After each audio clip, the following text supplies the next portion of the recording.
আছে হ্যাঁ পক্ষে, সংস্কারের পক্ষে, সেই রায়কে বৃদ্ধাঙ্গুলি দেখানো হয়েছে এবং প্রতিশ্রুতি ভঙ্গ করা হয়েছে।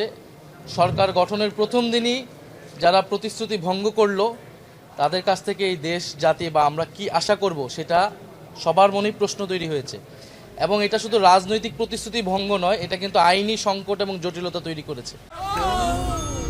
ডেন্টিস্টের পরামর্শ নাও নতুন কোলগেট অ্যাক্টিভ সল্ট।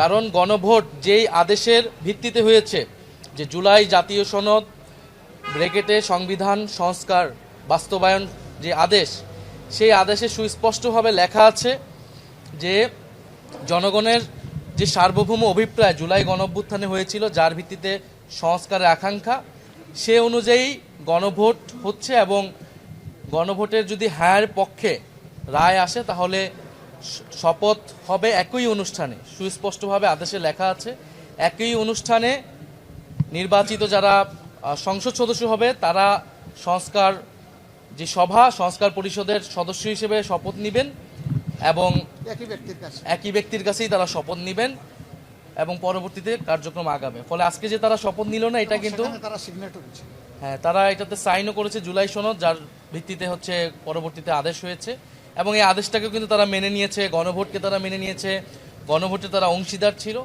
ফলে যেই